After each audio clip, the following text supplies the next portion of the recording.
So apparently the internet is back at it again, talking some crap about Mr. Beast. Yep, once again. But apparently the points that are being made in this video, a lot of people are agreeing with it. So we're gonna check it out. You don't have to like or subscribe, but shout out to the homie Geo Griffin. Roll it. It's the year 1867. A bearded philosopher named Karl Marx sits in the dim light of the British Museum, scribbling the foundational texts of Das Kapital. He is writing about a terrifying future where every human interaction is reduced to a cold transaction, a world where even kindness is a commodity bought and sold for a profit. He had no idea that over 150 years later, he would describe the career of Jimmy Donaldson, Mr. Beast, with frightening accuracy. We view Mr. Beast as the internet's greatest philanthropist, a modern-day saint who builds wells and pays for surgeries. But through a Marxist lens, Mr. Beast isn't the solution to capitalism's failures. He is its final, most dystopian evolution. He has perfected an economy where human desperation is gamified, and charity is no longer an act of mercy, but a high-yield digital asset. Marx warned. Okay. This is my point of view. We're like, what, 1 minute into the video? Let's find out if my point of view will change or not. And let's see if your point of view will change or not. You can put it in the comments. But right now, this is my point of view, okay? Maybe Mr. Beast's intentions are good. Maybe they're not good. I don't care about it, right? As long as he's not hurting people, that's fine by me, right? Surely I don't watch Mr. Beast. But whenever I do, I truly enjoy the videos. They're entertaining. But I'm not necessarily his viewer, right? But whenever I do watch, I like the stuff, okay? I don't see him hurting people. I see him, like, giving money away, right? But obviously he does it so he can make his videos. And he makes more money by making his videos, right? But then he gives away some. It helps out people. And whatever he's doing, the charity and all that. I guess it's for the videos. It's for the videos. But at the end of the day, like, you know, there are two types of people. So one is gonna view that, hey, he's helping the people and he's inspiring the youth for giving away, right? Regardless if it's done for malicious reasons, malicious intent or not, if it's genuinely helping the people, it's helping the people, right? But the other side would say, nah, man, he's doing it because, yeah, right, like, he's destroying the youth, he's not doing it truthfully. But I feel like that it just, you know, you see what you want to see, and I see that as no harm being done. I see him helping people. That's my point of view right now. You can disagree, but let's see if I'll disagree with myself by the end of this video. Let's see, roll it. Warned us that under late-stage capitalism, everything, even our empathy, would have a price tag. Mr. Beast didn't just find that price tag, he built a billion-dollar empire on it. This is how the world's most popular creator perfected the exact dystopian economy Marx predicted over a century ago: commodity fetishism. In the first volume of Das Kapital, Marx introduces a concept that explains why Mr. Beast's videos feel so mesmerizing yet so hollow. He wrote,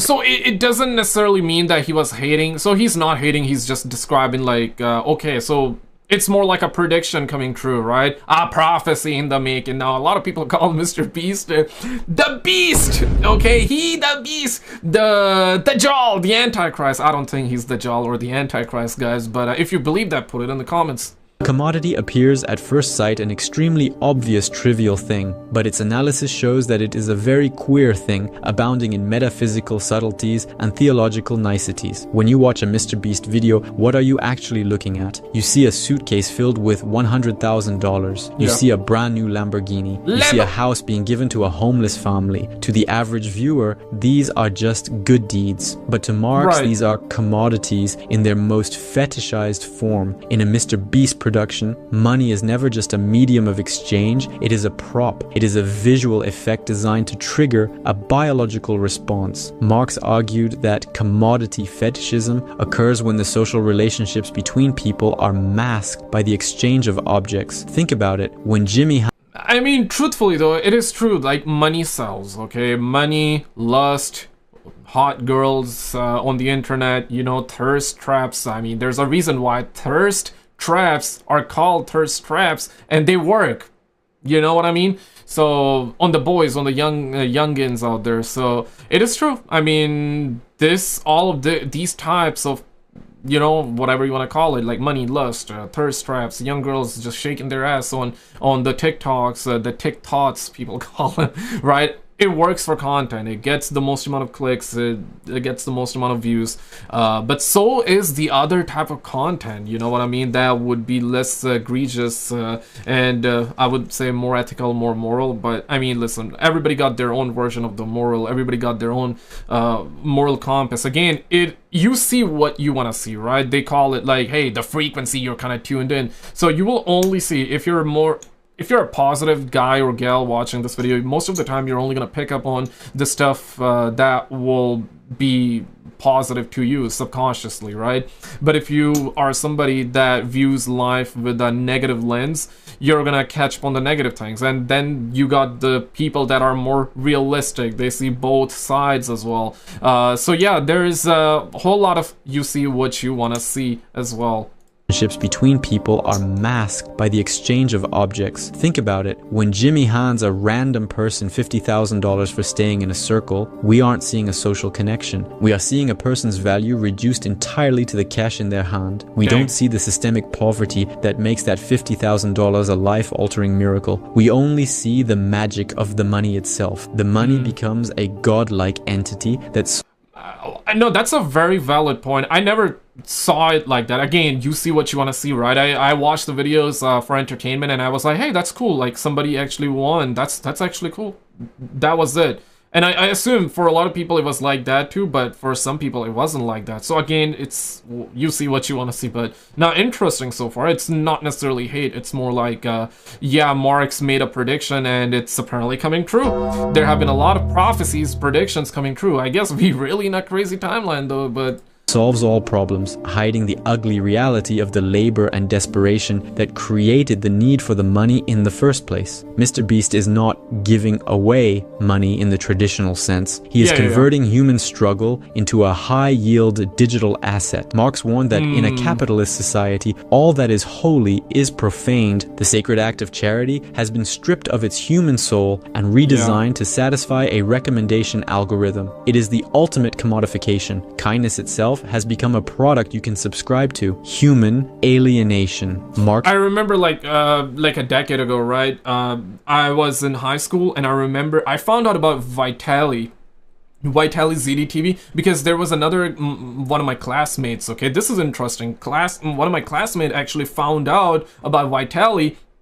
So we had an oral presentation, pose on the oral. It was more like an oral presentation. I don't know what you guys call it in America, but here in Canada, we were like a présentation orale, okay? So he done that during an English class, and you guys gotta understand that in Montreal, though, English is like considered the second, the third, the fourth language, especially in a school, in a French school, okay? So yeah, one of my schoolmates actually done a oral presentation on a YouTuber by the name of Vitaly ZDTV, and I found out about Vitaly through my classmate. And essentially the main points that he was talking about, look at Vitaly, he is so good. And again, I'm not saying he's a bad person or a good person, but at that time, like a decade ago, he was saying he's a good person because he gives money to homeless people. And that is true though. Vitaly, and there were a lot of YouTubers that were blowing up at that time by giving people, homeless people, thousands of dollars. And you know, you had like two types of people at that point, and we still do.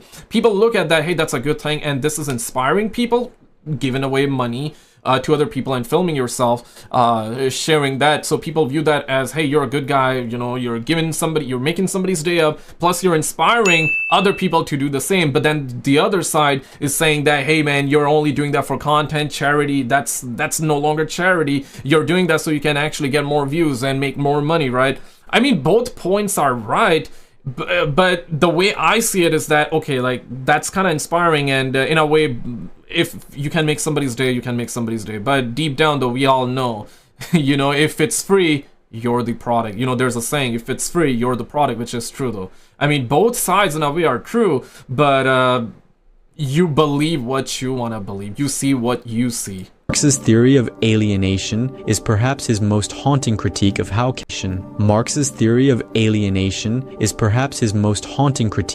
capitalism breaks the human spirit. In his economic and philosophic manuscripts of 1844, he wrote, "The worker becomes all the poorer the more wealth he produces, the more his production increases in power and range. The worker becomes an ever cheaper commodity, the more commodities he creates." Now, look at a Mr. Beast challenge. challenge. A participant is placed in a white room for 100 days. Another is buried alive for 50 hours. Another survives in a wilderness for a week. On the surface, it's a game, but in Marxist terms, it is pure alienation. The participant is the worker, and their production is their own suffering. They are separated from their family, their environment, and their basic human needs, all to produce a spectacle for a global audience. Marx argued that it's essentially like Squid Games, but without you getting deleted. Essentially, like, that's where we're headed. And you're probably realizing this, I guess we all are.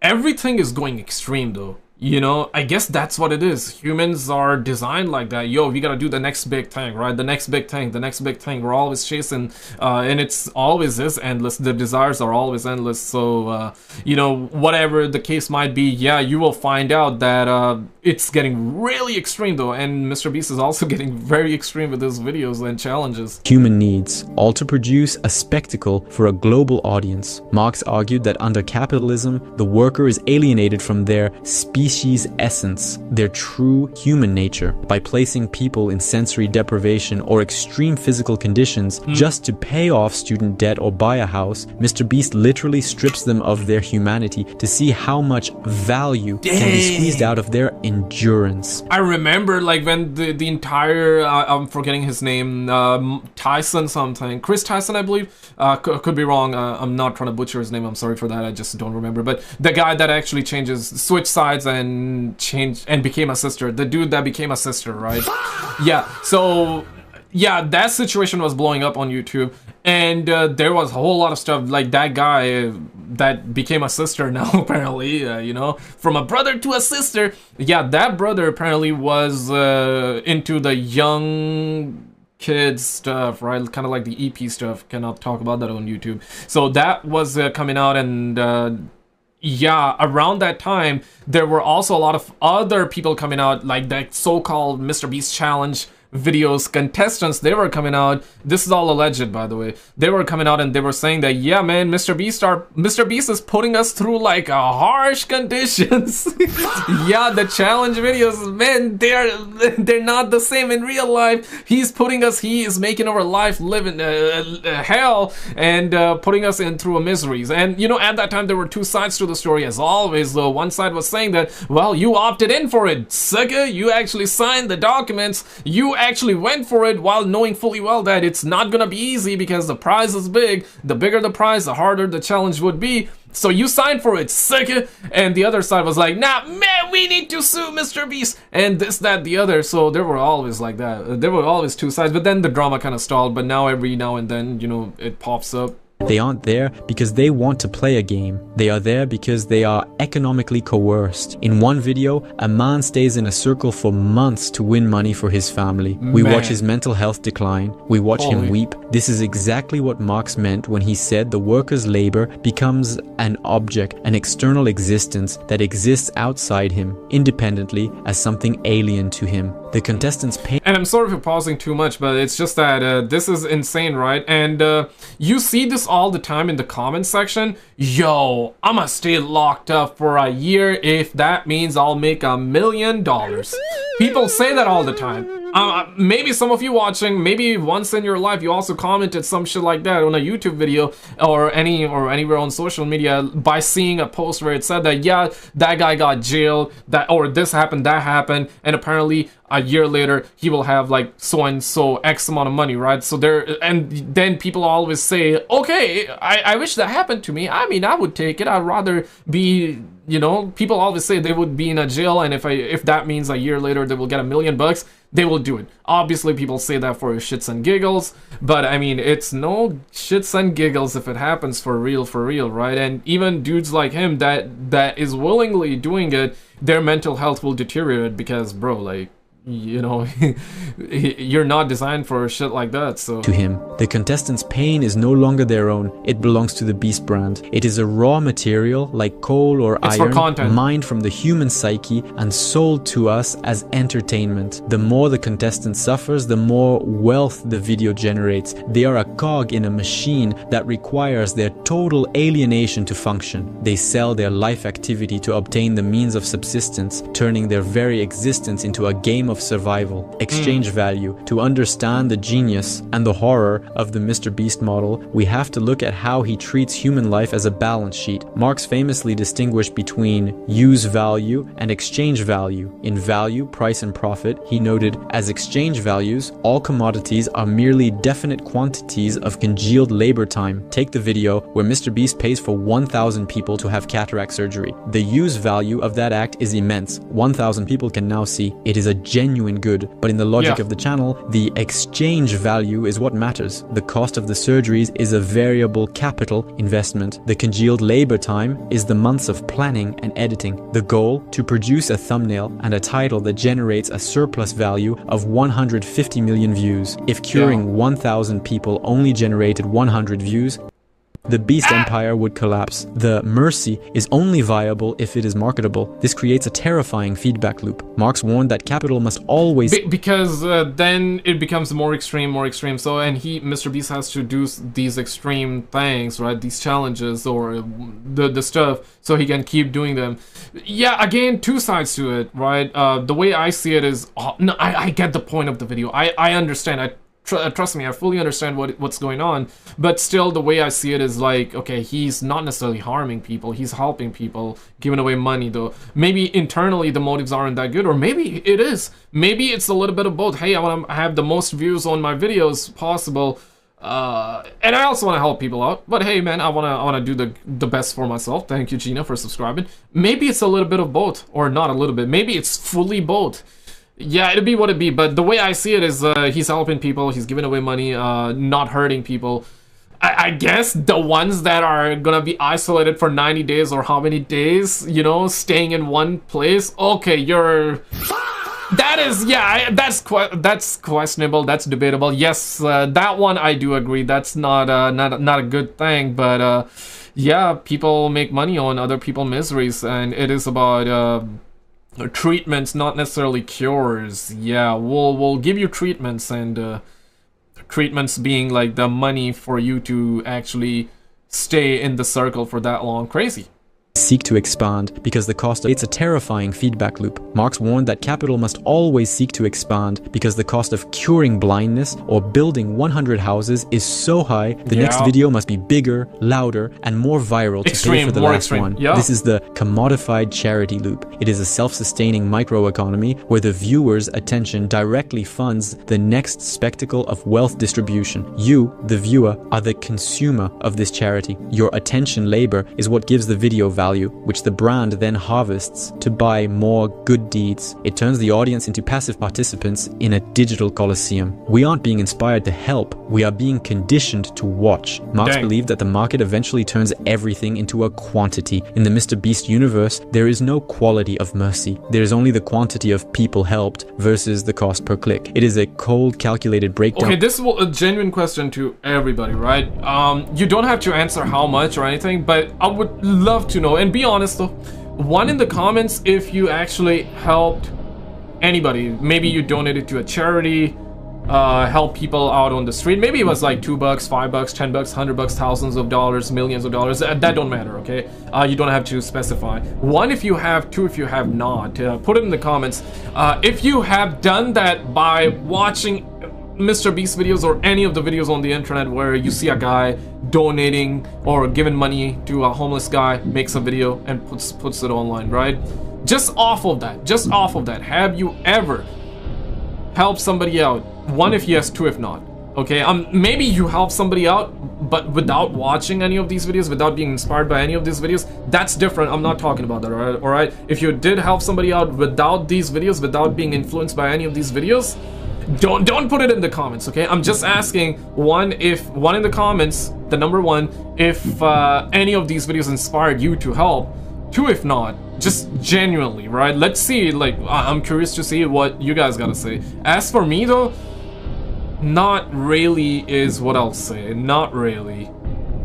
I mean, surely like I gave a little bit of money here and there and whatnot, but not necessarily based off of these videos. It's just that I saw somebody in like a very bad condition, and it just, you know, it was a heart-wrenching situation. So I was like, yeah, you know what I mean, in that way, right? But not necessarily because I seen these videos. But as a kid though, I remember like a decade ago when I was watching these videos, I was like, that is so cool though, that is so sick. Like so I was like that too. Again, like I gave you my opinion though, this is what I feel. No harm done, just helping people, even though the intentions might not be the best, but of the human heart into a spreadsheet. Capital accumulation. Marx's most famous command for the capitalist was accumulate, accumulate. That is Moses and the prophets. He understood that capital is not a thing, but a process. It has to move, it has to grow. If it stops, it dies. Jimmy Donaldson often says in interviews that he has $0 in his bank account because he reinvests every penny back into his videos. Mr. Beast ends every single month with $0 in his bank. I think that is true, but that's kind of false at the same time. It's true probably for his personal bank, but then there's also, you know, if you get down to the taxes and all that, you can open up your corporation, your business, and you can have money there, right? Yeah, maybe he likely got the money in his business account, not necessarily his personal. He probably have $0. Okay, come on now, right? He probably, I refuse to believe that, but okay, maybe if he's being truthful, that's likely is the explanation. And I suppose we all agree he does reinvest, right? That's why the videos get extreme and bigger and bigger. Quickly though, gotta take a second to shout out you guys, especially the homie Shabanoti, Degenerate Dead, for being a brand new member. The homie Shabanoti, Joshua, Mark, Aphrodite, Fred. Thank you guys so much for supporting the channel the way you do. You don't have to, obviously, none of that, but those of you that choose to, thank you guys so much for all the love and supporting the channel the way you do. Alright, let's get back to the content here, baby cakes. Let's find out. I mean, at the end of the day, I could spend less for videos if I want to. I'm just focused on making the best videos possible, period. I don't care about making money. I don't care about time. I don't care about anything. I just want to make the best videos on the planet. But at any point, I believe that because attention is a drug on the internet, right? So some people want to do it for the fame, not necessarily for the money. Money becomes a byproduct of it, right? Yeah, probably is true, but let's be real. Money does solve your money problem, so make no mistake though. Money does help a lot. if I was like, oh, I need to stop losing money, I'd, don't spend $1 million on the next video, just spend 100 grand. You know what I mean? Many see this as the ultimate proof of his selflessness, but to a Marxist, this is the most aggressive form of capital accumulation imaginable. Jimmy is not a person, he is the personification of capital. By refusing to consume his wealth and instead dumping it back into production, he is accelerating the growth of his beast empire at a rate that traditional charities could never dream of. Marx described the MCM cycle. Money is converted into a commodity, which is then sold for more money. Mr. Beast has perfected the MSM cycle. Money is converted into a spectacle, which is then sold for more money. Because he reinvests 100%, he is able to build a monopoly of attention. He creates a barrier to entry so high that no other creator can compete. This is the microeconomic engine your client asked about. By operating at a break-even point on individual videos, he is actually building a massive, high-yield digital asset, the brand itself. This brand can then launch Feastables, Mr. Beast Burger, and massive merchandising lines. The charity is the marketing department for a global conglomerate. Marx warned that as capital accumulates, it centralizes. We see this today. One man now controls the charity narrative for the entire internet. He has become a private state, providing the services like water, housing, and healthcare that the actual state has failed to provide. He is the benevolent dictator of the digital age, exactly the kind of prince of industry Marx feared would replace traditional society. The Reserve Army.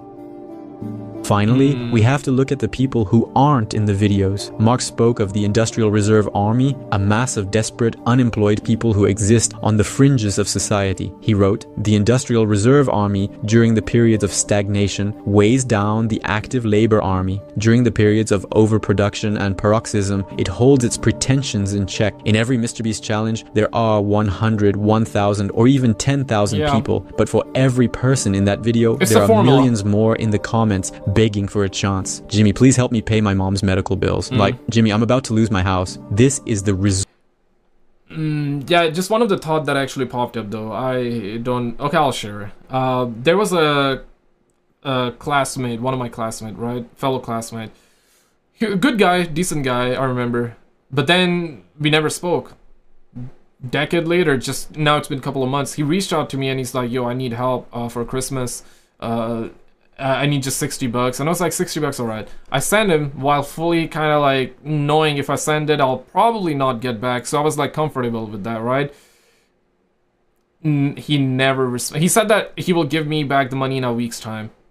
It's been almost like 2-3 months now. He did not respond, and I actually got back to him. I was like, hey, can you give me back the money? Never got back. He's online, seen the message, never got back. So that is also the reason I'm bringing this up. I'm sure like what I just said has happened to all of you guys, or not all, but most of you guys, right? And you learned that. I'm glad that it was only 60 bucks, because it could have been more. And you know, and I think this is genuinely one of those things that gotta happen to all of us when we have like little money to give, because that actually makes you learn. You know, it's a mistake, right, that I made, and I learned from it. Next time I'll be cautious. So that makes you like, okay, if in the future I give something with a promise that I'll get it back, and hey, you help me out, right? And you give money, and you're thinking that you'll get back, maybe you will not get the money back. Maybe the person that was asking you for the money was lying. Maybe they had genuine needs, you don't know, right? But you would assume the best and give. But what if it was thousands and thousands of dollars, and I was promised that I'll get it back, but I don't? Whoa, then I'm shit out of luck.